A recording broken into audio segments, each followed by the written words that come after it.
بسم اللہ الرحمن الرحیم۔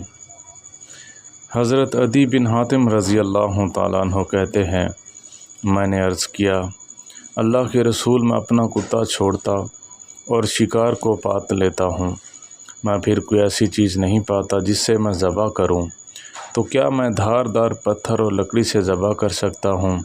آپ صلی اللہ علیہ وسلم نے فرمایا، جس چیز سے چاہو خون بہاؤ اور اس پر اللہ کا نام لو۔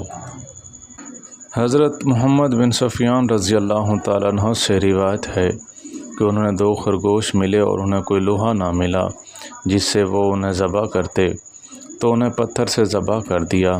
پھر آپ صلی اللہ علیہ وسلم کے پاس آئے اور کہا، اللہ کے رسول، میں نے 2 خرگوش شکار کیے، مجھے کوئی لوہا نہیں مل سکا جس سے میں انہیں ذبح کرتا، تو میں نے ان کو ایک تیز دھار پتھر سے ذبح کر دیا، کیا میں انہیں کھا لوں؟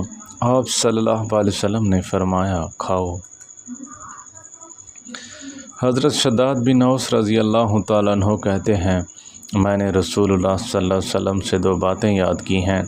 آپ صلی اللہ علیہ وسلم نے فرمایا، اللہ تعالیٰ نے تم پر ہر چیز میں احسان یعنی اچھا سلوک کرنا فرض کیا ہے۔ جب تم قتل کرو تو اچھی طرح کرو، اور جب ذبح کرو تو اچھی طرح کرو۔ تم میں سے ہر ایک کو چاہیے کہ اپنی چھری کو تیز کرے اور جانور کو آرام پہنچائے۔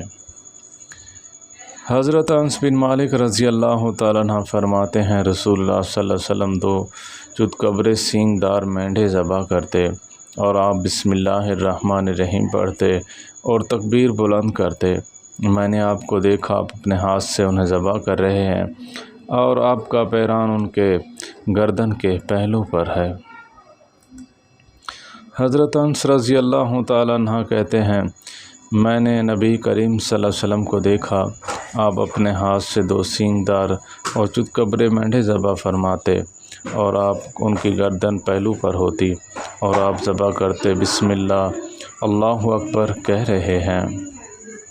حضرت بردہ رضی اللہ تعالیٰ عنہ کہتے ہیں، رسول اللہ صلی اللہ علیہ وسلم نے فرمایا، میں نے تم لوگوں کو 3 چیزوں سے منع کیا تھا، قبروں کی زیارت کرنے سے، اب ان کی زیارت کرو، اس زیارت سے تم میں خیر اور بھلائی بڑھنی چاہیے۔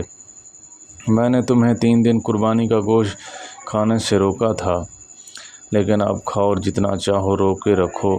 میں نے تمہیں کچھ برتنوں میں پانی پینے سے روکا تھا، لیکن اب جس چاہے برتن میں پیو، لیکن کوئی نشہ والی چیز نہ پیو۔ وآخر دعوانا ان الحمد للہ رب العالمین۔